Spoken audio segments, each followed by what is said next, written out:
먼저 첫 번째 주제 들어가죠. 검찰청 폐지 얘기부터 안 해볼 수가 없겠습니다. 오늘 민주당 의원들이 공소청, 중대범죄수사청, 국가수사위원회를 설치하는 검찰개혁 법안 발의했습니다. 검찰에 이제 칼 오남용을 막기 위해서 우리가 칼을 빼든다, 뭐 이런 의미 같은데 우선 교수님의 생각부터 한번 들어보죠. 어떻게 보셨어요? 일단 뭐 그동안 계속 민주당에서 벼러왔던 검찰 개혁이라고 하는 부분이거든요.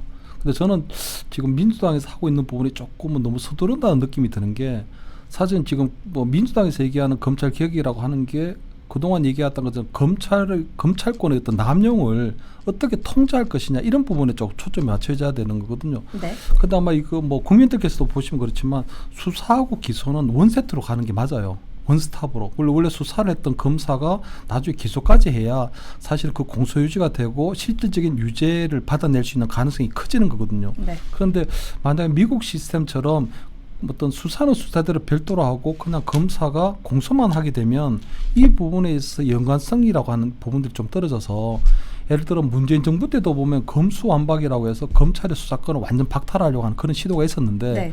그때도 보면 경제 사범들하고 기타 중요 범죄에 대해서는 검찰에서 수사할 수 있도록 내버려 뒀거든요. 그런데 보니까 막상 경찰에서 수사하는 것들 중에 상당 부분이 검사가 기소를 할 수가 없거나 그래서 보완 수사를 하는 사례가 굉장히 많았거든요. 그렇다면 수사하고 기소가 연속성상이 있어야 실질적으로 어떤 국민들의 어떤 법적 권리라든가 이런 거 구제하는 데 좀 더 나을 수 있다는 그런 시스템이 되는 거죠. 근데 보면 지금 이재명 이렇게 정부에 들어와서 하는 거 보면 이재명 대통령 자체가 본인에 대한 대장동, 백현동, 뭐 대북 송금이라든가 여러 가지 지금 재판받고 있던 한 5개 재판에 대해서 계속적으로 본인이 얘기하는 것이 어떤 정치 보복이다. 그리고 검찰에서 소설을 쓰는 거다. 네. 그렇기 때문에 검찰권은 통제돼야 된다 하는 이런 식으로 지금 진행이 되고 있는 부분이거든요.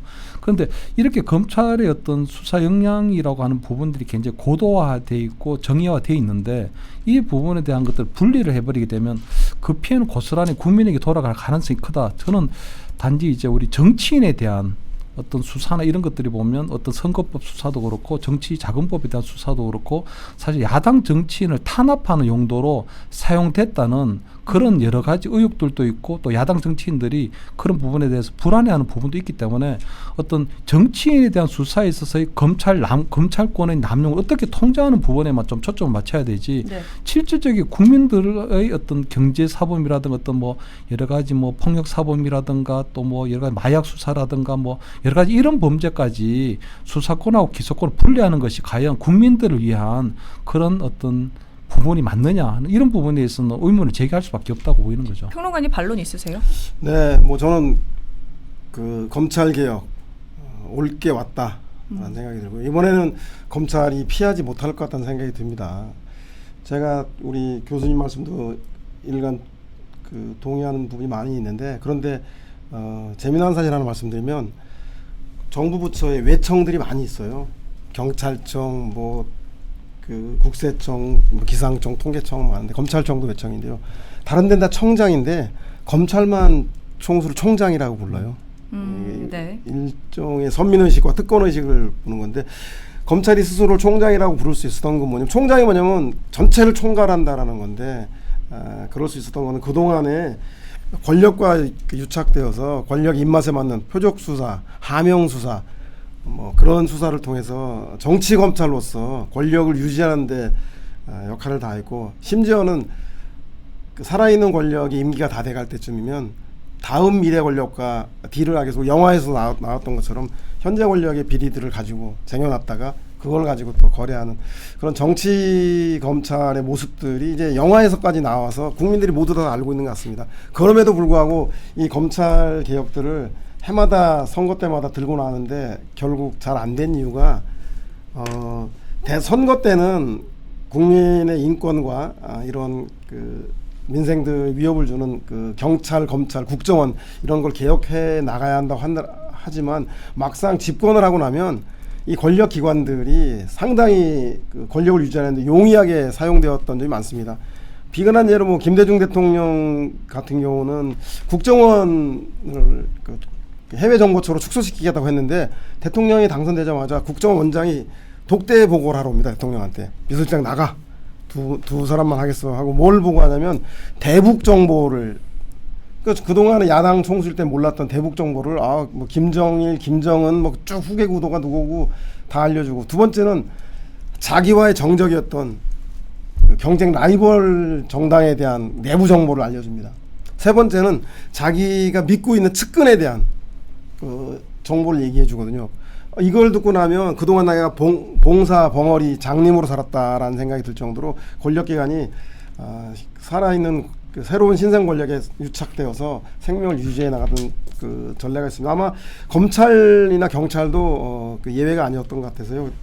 이번에 그래서 검찰이 그런 그 표적 수사라든가 하명 수사, 정치 그 권력의 시녀의 역할을 해왔던 모습들 때문에 네. 많은 문제가 있어서 이번 가장 큰 문제였던 권력 남용의 핵심인 수사권과 기소권을 분리해 나가서 검찰은 철저하게 기소만 하고 수사는 아예 다른 기관으로 넘기겠다고 하는 게 핵심 골자인 것 같습니다. 다만 검찰이 이렇게 형해하는 것뿐만 아니라, 그렇다면 민생사범이라든가 국민들에게 그 어려움이 있는 그 수사력 약화될 거 아니냐, 마약 조직폭력배가 난무할 거 아니냐라는 거에 대해서는 잘 아시겠지만 중대범죄수사청이라든가 국가수사본부, 고위공직자 비리수사처를 통해서 오히려 그런 민생사범이라든가 국민들에게 위해가 가는 것들은 철저하게 엄단해 나가는 두 가지 방향으로 그 검찰 개혁들을 해나간다라면 크게 우려할 일은 아닐 것이라는 생각이 듭니다. 근데 저는 좀 여기에 조금 문제가 있는 게 수사하고 기소를 분리시키는 거거든요. 네. 근데 기소권을 누가 가지느냐, 여전히 검찰에서 기소 독점주의라 그래서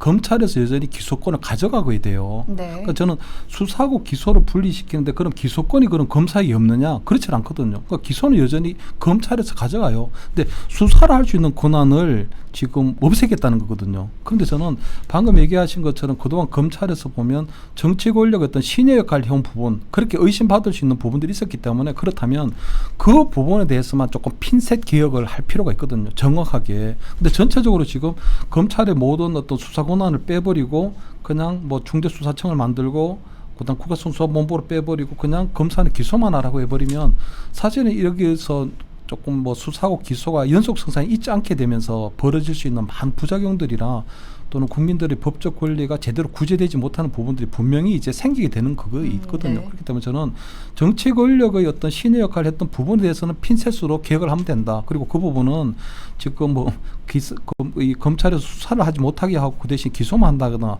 이렇게 해서 그 부분만 어떻게 좀 개혁을 하면 되는데, 전반적으로 그냥 검찰이 이제는 뭐 총장 소리를 들을 필요도 없고 그냥 수사도 다 하지 말고 기소만 별도로 하라 그래 버리게 되면, 그럼 그 사이에서 어떤 분절되는 간극들이 생길 수밖에 없는 그게 있는 거거든요. 김철영 교수님처럼 말씀하시는 분들도 특히 이재명 대통령이 대통령 되기 전에 검찰로 또 탄압받더니 이제 드디어 권력을 잡고 보복하는 거 아니냐, 그런 오해를 받을 만하죠, 당연히. 우려를 하시는데, 다행인 것은 이번 검찰 개혁이 청와대 발, 이재명 정부 발이 아니라 잘 아시겠지만 국회에 공정사회 포럼이라고 초기에 국회 개혁을 주도했던 철험회라고 하는, 뭐 잘 아시는 김용민 의원, 민영배 의원, 장경태 의원, 김문수 의원 등등이 만든 조직에 소속돼 있는 의원님들이 의원 발의를 한 겁니다. 그래서 이게 청와대나 행정부의 발의라고 한다면 뭐 그런 우려가 있을 수도 있지만, 제도 개혁은 아무래도 행정부가 청와대가 주도하는 것보다는 의회에서 야당과 협의해서 저는 풀어나가야 될 거라는 생각이 들어서요. 말씀하신 수사와 그 기소를 분리해 나가는데 기술적인 세부적인 사안에 대해서는 아마 야당의 의견들도 수렴하되, 다만 이게 노무현 대통령 때부터 벌써 20년, 30년 됐던 오랜 과제이기 때문에 검찰에 비대해진 그 권력의 문제, 그리고 검찰권의 독점에 대한 문제를 어떻게 분산시킬 것인가에 대해서 이제는 야당도 전향적인 자세로 나서지 않는다라면 이번엔 국민들로부터 검찰 개혁에 대한 여론의 역풍을 맞지 않을까 그런 우려도 되는 부분이 있습니다. 그래서 의원 발의이기 때문에 지난 과정 속에서 이제 그 보따리를 풀어놨으니까 하나하나 서로 의견들을 협의해 나가는 시작이 되었으면 좋겠습니다. 그러니까 교수님은 이제 부분 개혁을 하면 된다. 전반적으로 이렇게 폐지할 필요가 있냐. 핀셋 개혁을 하면 된다라고 이제 말씀해 주시는 것 같고요. 이제 평론가님께서는 이제 수건 사업처럼 예전부터 이제 오래 생각해 왔기 때문에 이제 지금 이제서야 이제 실행을 하는 것이다. 이렇게 말씀을 하고 계시는데 그럼 요거 하나 여쭤볼게요. 저희 일단 검찰청 오늘 그 민주당 의원들이 발의한 그 이 검찰청 해체 그 기사 한 번만 띄워주시기 바랍니다. 여기서 지금 보시면은 더불어민주당 입장을 저희가 좀 이제 빼왔는데 이번에 검찰 개혁을 이번에는 이제 제대로 그 완수하겠다. 국민의 요구를 완수할 때로 더 미룰 수 없고 늦어서도 안 된다. 저희가 발의한 검찰개혁 법안들이 검찰 정상화 시작이다. 이렇게 실제 기자회견에서 언급했단 말이죠. 이렇게 확신하시는 근거는 뭐예요? 그러니까 국민들이 요구했다. 사실은 국민들은 이제 정치적인 색깔이 다 다릅니다. 그런데 이제 국민이라고 이제 아울러서 국민의 요구를 완수할 때 검찰개혁 법안들이 검찰 정상화 시작이다. 이렇게 어떻게 민주당에서 확신하시는 이유는 있으십니까? 근거가? 그건 뭐 야당 정치인들이 잘 아시겠지만 검찰권의 오남용으로 인해서 많은 피해들이 현실적으로 드러났기 때문에 그리고 정권이 바뀔 때마다 국정 집회에 맞게 사정의 칼날들을 국정 안정이라는 이유로 민생 사범에게도 드러냈기 때문에 저는 이런 국민들의 명분은 충분히 있다는 생각이 들고요. 다만 네. 지금 얘기했던 대로 국민의 여망이다. 반드시 완수하겠다고 하는 거는 의회 차원에서 의원들이 선제 공격을 좀 한 거고요. 네. 이제 마당이 열렸으니까 여기 이제 방어 차원에서 국민의힘을 비롯한 야당의 안들이 나올 것 같고요. 그 속에서 저는 검찰 개혁을 추진해 나가는 공론화 과정에서 여론이 어디로 사회적 합의가 이루어지는가에 따라서 그 개혁의 강도가 좀 정해지지 않겠는가. 그리고 거기에 이제 이재명 대통령도 스스로 정치 검찰의 가장 큰 피해자라고 했으니까 물론 국정 운영자로서의 대통령의 의중, 의사 이런 것도 중요한 그 방향이 결정나겠지만 결과적으로는 이런 검찰 개혁의 제도 개선은 의회를 통해서 네. 국민 여론에 의해서 결정 날 거기 때문에 국민들보다도 많은 관심을 가져야 될 대목이 아닌가 생각이 듭니다. 알겠습니다. 그 취임 일주일을 맞은 이재명 정부의 첫 번째 법안 얘기도 해봐야 될 텐데 3대 특검법입니다. 어제 공포됐죠. 빠르면 이제 다음 주 초쯤 이제 특검을 임명할 수 있을 것이라는 관측이 나오는데 지금 이 문제가 뭐냐면요. 인선, 그러니까 한마디로 후보자 물색입니다. 이거는 좀 어떻게 보세요? 그래서 저는 이제 뭐 3대 특검의 어떤 뭐 특검으로 들어온 특별검사 이제 누구냐 하는 부분들은 네. 아마 이 벌써 뭐 한참 전부터 일단 특검이 시도가 됐었고 근데 윤석열 전 대통령 당시에 보면 거부권 행사를 했었거든요. 네. 근데 어쨌든 뭐 특별검사 후보군도 어느 정도 이제 추려지게 될 것 같은데 다만 저는 좀 염려스러운 부분이 보면 이게 내란 특검을 비롯해서 검사가 한 120명 정도 되거든요. 어떻게 뭐 특수 분야의 최정예 검사들이 한 120명 정도 되는데 이게 보면은 우리나라 중앙지검 빼고 보면 인천지검, 뭐 대구지검, 부산지검이 있는데 거기에 있는 검사들 숫자보다도 더 많은 숫자가 지금 여기 들어가게 돼요. 근데 네. 가장 큰 거는 물론 뭐 김건희 여사에 대한 부분들은 워낙 많은 이제 의혹이 있고 국민적 의혹이 있고 그런 부분들이 윤석열 정부 때 잘 수사가 되지 않았다는 부분이 있어서 저는 뭐 그런 국민적 의혹을 헤쳐나가는 데 있어서는 불가피한 부분이 있다고 보고요. 최모 상병 같은 경우에도 보면 그때 지난 총선 때 뭐 당시 국방부 장관이었던 이종섭 또 장관이 또 호주 대사로 임명되면서까지 뭐 여러 가지 이야기들이 있었기 때문에 그까지는 모르겠는데 저 내란 특검 같은 경우에는 지금 수사검사 60명이거든요. 60명. 엄청나게 많은 숫자입니다. 이게 특수수사가 60명 돼야 네, 되는 많죠. 거. 근데 보면 지금 작년 12월 3일 비상계엄과 관련해서는 윤석열 전 대통령이 지금 재판 중이고요. 당시에 계엄군 지휘부에 있었던 분들도 다 지금 재판이 진행 중인 상태거든요. 그렇다면 12월 3일 일어났던 어느 정도의 계엄의 실체는 다 나와 있는 거거든요. 그런데 네. 지금 내란 특검이 원래 40명이었는데 검사를 20명을 더 보강해서 60명이 되면 도대체 무엇을 위한 내란 특검이냐. 결국은 뭐 이재명 대통령이 우리 후보 시절에 얘기했던 것처럼 이준석 의원에게 대해서도 토론회 때 그 얘기를 했었거든요. 계엄 해제 당일날 이준석 의원은 왜 본회의에 참석하지 않았나. 이 부분은 결국은 국민의힘의 당시 원내대표였던 추경호 의원이라든가 국민의힘 의원들이 왜 계엄 해제 당일날 본회의로 오지 않고 국민의힘 당사로 모여 있었나. 이 부분에 저는 타겟이 된다고 보고 그렇다면 지금 결국은 이 내란 특검은 국민의힘이나 개혁신당 같은 야당 정치인들을 겨냥한 특검이 될 수밖에 없는 거거든요. 이렇게 되면 저는 과거에 뭐 미국에서 우리 메카시즘이라고 하는 반공주의가 유행한 적이 있었는데 이렇게 되면 이거는 내란 메카시즘이에요. 모든 것들을 내란이라고 하는 잣대를 들이대서 야당 정치인들을 수사하겠다는 것밖에 안 되는 거거든요. 다 이게 네네. 수사선상에 오르는 거예요. 이렇게 되면 실질적으로 지금 대통령께서는 국민 통합을 얘기하고 또 내란 종식을 얘기한 부분도 있고 하게 되는데 과연 국민 통합이라고 하는 부분들이 과연 제대로 이루어질 수 있겠느냐. 야당 정치인들이 이렇게 뭐 한 100여 명이 다 수사선상에 오르게 되면은 그렇게 될 수 있는 거잖아요. 그렇기 때문에 저는 지금 내란 특검이 너무 이렇게 되면은 상당히 이제 뭐 그 어떤 어느 정도의 어떤 계엄의 실체라든가 그리고 윤석열 전 대통령이 또 탄핵이 되고 파면되고 한 이런 상황이 이르렀는데 이렇게까지 과도하게 수사검사들이 투입되고 수사검사들이 60명 정도 투입되게 되면 그 검사는 검사 하나하나가 또 나름대로 무슨 성과를 내놔야 될 거 아니에요. 성과를 내놓다는 네. 게 아까 우리 그 뭐 평론가께서도 얘기하신 것처럼 그럼 별건 수사를 하게 되고 뭔가를 또 만들어야 내야 되고 이렇게 될 가능성도 있기 때문에 상당히 좀 야당의 반발을 받을 수밖에 없을 거다. 그리고 저는 아마 이번에도 보면은 지난 대선 때 이재명 후보가 내란 종식이라고 하는 걸 냈는데 영남에 있는 데서는 그 내란 종식에 동의하지 않은 걸로 나왔잖아요. 김문수 후보를 찍었으니까. 그러면 김문수 후보가 있는 그 국민의힘이 만약에 내란 동조 정당이 된다면 그럼 내란 동조 정당과 내란 동조 정당에서 낸 국민의힘의 그 김문수 후보를 찍은 유권자들은 그럼 내란 동조 국민이 되는 것밖에 안 되는 거잖아요, 이게.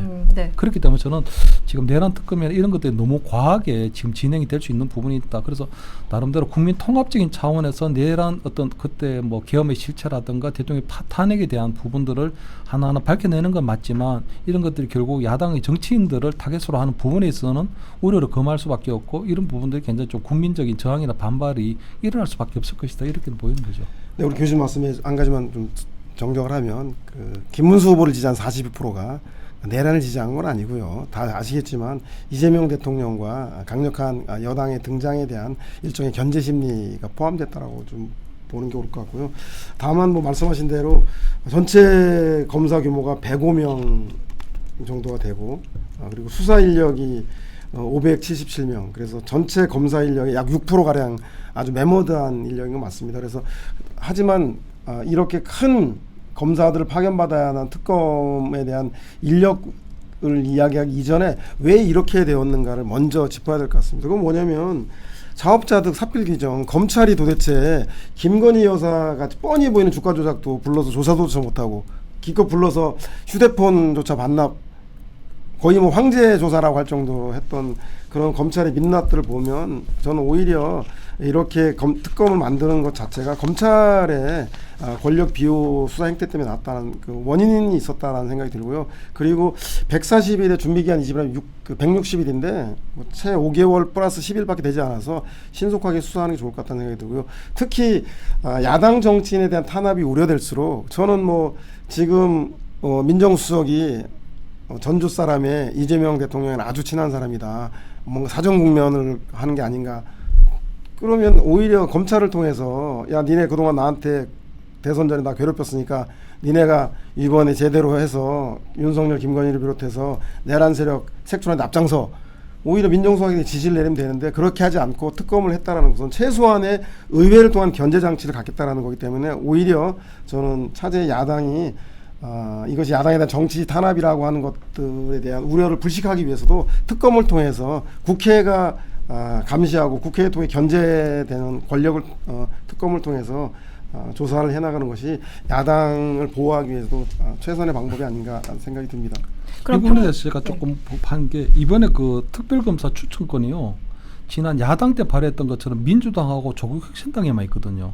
그렇죠. 그렇기 때문에 사실은 말씀은 이제 국회에서 이제 특검을 추천한다고 하지만 실질적으로 볼 때는 민주당이나 조국혁신당에서 추천한 후보자가 특별검사로 임명될 수밖에 없기 때문에 시작하는 그 당시부터 벌써 정치적 중립성에 문제가 나올 수밖에 없는 거거든요. 저는 지금 민주당에서 보면 어쨌든 야당 때 발의했던 법안들이나 야당 때 발의했던 특검 법안하고 지금 여당이 되고 난 다음에 180도 위치가 바뀌기 때문에 충분히 국민의힘의 어떤 야당의 반발을 없애기 위해서는 야당의 반발 없이 이게 진행하기 위해서는 굉장히 중립적인 그리고 공정하다고 하는 이런 부분들이 지켜져야 되는데 특검 후보자가 지금 당장 민주당이나 아니면 조국혁신당이 선호하는 그런 분이 임명돼서 진행이 되는데 그럼 당연히 이게 정치적 색안경을 끼고 볼 수밖에 없는 거잖아요. 당연히. 그렇기 때문에 저는 처음에 지금 첫 단추부터 잘못 끼워졌다. 첫 단추부터 잘못 끼워졌고 내란 특검이라는 것도 너무 검사가 20명이나 풀어나면서 그 야당을 타깃으로 한 부분으로 의심받을 수 있는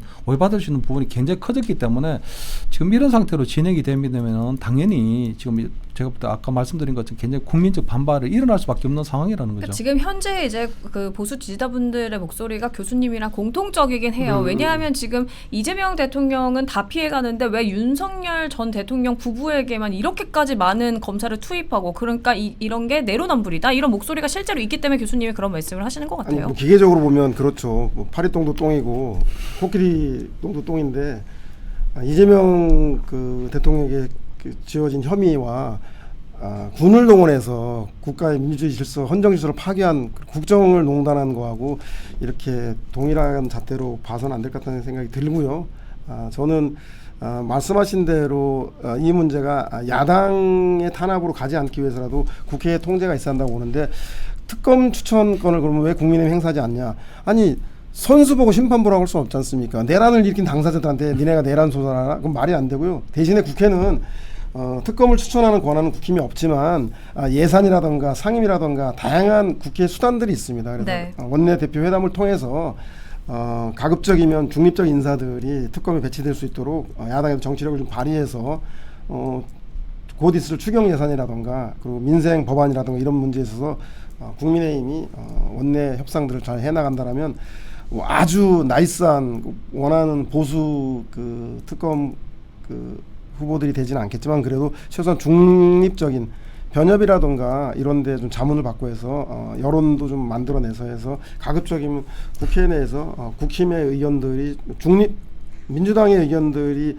편파적으로 반영되지 않는 그런 구조를 만드는 것들은 그 원인의 책임이 있던 국민의힘의 숙제가 아닌가 생각이 들어요. 내란에 대해서 단호한 선긋기를 했더라면 이런 법안 나오는 것에 대해서 여론과 국민들이 반대했을 텐데 아직도 큰 국민의힘 말고는 큰 반발이 없는 걸 보면 국민의힘에서의 풀어야 될 과제나 숙제가 아닌가 하는 생각이 듭니다. 알겠습니다. 저희가 아무래도 이제 채널이 보수 채널이고 이제 시청자분들도 이제 보수 지지자분들이 많다 보니까 저희가 이제 이렇게 그 다른 진영의 이제 패널분들이 나오면은 저희가 갖고 있는 이제 논리를 좀 이제 많이 얘기하니까요. 평론가님도 그거에 대해서 많이 얘기해 주시면 좋겠습니다. 알겠습니다. 네, 우선 계속해서 이야기 이제 이어가서 저희가 계속 앞서서 이제 뭐 검찰청 폐지나 3대 특검법 얘기하고 있었는데 이 대통령 취임 후에 이것들이 이제 속전속결로 이제 진행이 되고 있는 와중에 또 저희가 이제 생각해야 되는 부분이 검찰청 폐지나 3대 특검법이 사실 목적이나 효과가 다릅니다. 그런데 이 모든 게 결국에는 이재명 대통령 이제 수사에 대한 보복이다. 그렇기 때문에 국민의 힘을 향한 결국에 화살이다. 이렇게 좀 생각이 드는 목소리들이 많습니다. 그 한 민주당 의원의 SNS 한번 볼까요? 제가 그 오늘 봤는데요. 지금 박홍근 의원이죠. 정당법 개정안 그러니까 이거를 통과시켜서 국민의힘을 해산시켜야 한다면서 이제 국민의힘 해산을 언급했습니다. 그렇기 때문에 앞서 저희가 말한 검찰청 폐지도 그렇고요. 3대 특검법도 그렇고 결국에는 민주당이 국민의힘을 향해서 이제 화살을 쏠 것이다. 앞서 이제 교수님께서 말씀하신 부분과 조금 일맥상통합니다. 이거는 어떻게 생각하십니까? 뭐 홍준표 전 시장도 비난하긴 했어요. 그렇지만 홍준표 전 시장은 이제 정치에 뭐 없으니까요. 사실 뭐 박홍근 의원뿐만 아니라 제 생각에도 해산당에 마땅한 당이죠. 저희 국민의힘이요? 저희 네. 국민의힘은 아니고 아무튼 죄송합니다. 국민의당이 왜 그러냐면 아시겠지만 대통령을 그 배출한 당이고 벌써 탄핵을 2번이나 당한 당 아니겠습니까? 그리고 특히 그 다른 탄핵도 아니고 네. 보수의 가장 큰 가치, 소중한 가치인 국헌을 문란시킨 행위에 대한 문제에 대한 명확한 입장과 태도가 없었습니다. 그리고 윤석열 대통령에 대한 명확한 입장과 태도가 없었기 때문에 저는 그런 면에서 보면 그 보수의 가치인 그 질서의 유지라던가 국민의 신뢰, 뭐 품격 있는 정치 이런 면에서 저는 해산당에 마땅하다고 보는데 그런데 이게 말이 그렇지 뜻이 그렇겠습니까? 저는 정당이 국민들로부터 선거를 통해서 심판받는 정치를 통해서 해결되어야지 이것이 사법적인 단죄를 통해서 위헌정당 해산하는 것은 저는 법이 얼마나 위에 있는지 몰라도 저는 국민들의 뜻 위에 있지 않다라는 생각이 들어서 이번에도 네. 뭐 그럼 당연하죠. 예, 국민 그렇기 뜻 때문에 위에 있지 않죠. 네. 저는 아마 박홍근 의원도 그러나 마땅하나 이런 것들을 강제적으로 해산해 나간다라기보다도 그 12.3 비상계엄과 내란에 대한 분명한 그 책임과 반성 이런 것들 촉구하기 위해서 한 얘기가 아닌가. 정치인인데 설마 아니 뭐 본인이 해산하신다 그러는 건 아니지 않겠나 싶은 생각이 듭니다. 알겠습니다. 그래서 그 박홍근 의원이 직전 원내대표 출신이거든요. 네네네. 그렇게 되면 저는 아마 국회에서 내란 특검이 통과되자마자 또 바로 직전 원내대표가 위원정당 해산을 꺼냈다는 것 자체가 좀 예사롭게 보이진 않아요. 나름대로 이게 뭐 네. 그 큰 틀의 어떤 내란 특검이 진행되고 아마 국민의힘 국회의원들이 어느 정도 수사받게 되면 그 부분에 대해서 이제 무슨 뭐 내용이 나오고 그럼 그 다음에 단계가 이제 뭐 위원정당 해산을 하겠다는 큰 틀의 뭐 로드맵일지는 모르겠지만 네. 저는 이 부분이 조금 국민의힘 나름대로 어떤 윤석열 전 대통령을 뭐 대통령이 당선시키고 또 집권 여당 역할이 있었죠. 그러니까 저는 국민의힘이 집권당으로서의 어떤 책임과 역할을 조금 뭐 놓친 부분에 대해서는 아마 이번 대통령 선거를 통해서도 어느 정도 뭐 국민들로부터 좀 평가를 받았다고 생각을 하고요. 다만 그냥 12월 3일 비상계엄에 대한 우리의 상황으로 조금 돌아가서 좀 복귀해 보면 그때 당시 우리 그 서울경찰청장 같은 경우에도 뭐 대통령과 그다음 서울경찰청장도 만났지만 사실은 이 비상계엄에 대한 어떤 구체적인 내용이라든가 이런 거 없이 또는 지금도 재판받고 있는 육군참모총장이라든가 이런 분들도 사실 구체적인 내용 잘 모르는 상태에서 약간은 동원된 느낌도 있는 거거든요. 네. 사실 그때 국회에 우리가 무장한 군인들이 들어올 때 아마 그게 생방송으로 진행될 때 보면 국민들께서도 어떤 대통령의 비상계엄을 선포하고 어떤 무장한 병력이 국회에 들어오고 하는 부분에 대해서 엄청나게 놀라고 공포스러웠겠지만 그 현장에 도착한 무장 군인들이 굉장히 우왕좌왕하고 뭐 어떻게 해야 될지 모르는 상황이었잖아요. 그렇다는 건 굉장히 아주 치밀하게 정교하게 준비된 비상계엄은 아니었다. 이런 부분들이 있는 거잖아요. 그러니까 큰 틀에 뭐 이 비상계엄을 하는 그런 부분이 있었지만 그 과정에 저는 국민의힘이 그럼 이 부분에 대해서 사전에 인지하고 있었다거나 그 사전에 모의에 참여를 했다거나 아니면 그 사후 실행이 어떤 뭐 했다거나 이런 것들에 대해서는 현재까지는 아무것도 나오기 없는 부분이거든요. 그렇기 때문에 저는 대통령이 소속된 집권당으로서의 어떤 비상계엄에 대한 책임 그리고 그다음 평가 이런 것들은 저는 국민들 앞에 뭐 계속적으로 지금 반성도 하고 있고 또 이번 대선에서 어느 정도 그 평가를 받았다고 생각하는데 이렇게 민주당에서 또 내란 특검을 하고 또 그다음에 또 전직 원내대표 바로 이렇게 뭐 위원정당 해산까지 깔아놓는 건 큰 틀에서 지금 국민의힘을 계속적으로 정치적 어떤 코너로 몰아나가기 위한 내란 메커니즘을 계속적으로 하려고 하는 그런 게 있지 않느냐. 이렇게 되면 사실은 그 국민의힘 같은 경우는 107석밖에 가지지 않은 이제 소수 야당으로 전락한 상황에서 어쨌든 이번 대선에서 보면 김문수 후보에게 보내준 표가 한 1,400만 표 정도 되는 거거든요. 그러니까 1,400만 표 정도의 어떤 유권자들의 표심은 있는데 과연 이렇게 국민의힘을 내란 동조 정당으로 몰아붙이고 그렇다면 뭐 아까 평론가께서는 안 그렇다고 했지만 내란 동조 정당이 되면 그 내란 동조 정당을 찍은 국민들도 마찬가지로 내란 동조에 옹호하는 그런 국민들로 다 평가를 받게 되는 거잖아요. 그렇게 규정이 되는 거예요. 네. 그렇기 때문에 저는 지금 그 뭐 나름대로 내란 종식에 대한 부분이라고 하는 부분들이 지금 국민의힘에 대한 어떤 위원정당 해산까지로 가버리게 되면 이렇게 되면 정치의 파국을 맞이할 수밖에 없는 거거든요. 이런 것들이 저는 정치 양극화를 넘어서 거의 뭐 정치를 거의 뭐 파국 상태로 몰고 갈 수 있는 그런 어마어마한 사건이다. 그래서 저는 박홍근 의원이 이 부분에 대해서는 본인이 뭐 개인적인 의견일지는 모르겠으나 이런 부분에 대해서는 저는 조금 민주당에서 뭐 지금 당대표가 없는 상태이긴 하지만 좀 책임이 있는 설명이라든가 이런 해명이 좀 필요하지 않을까 이렇게 보이는 거죠.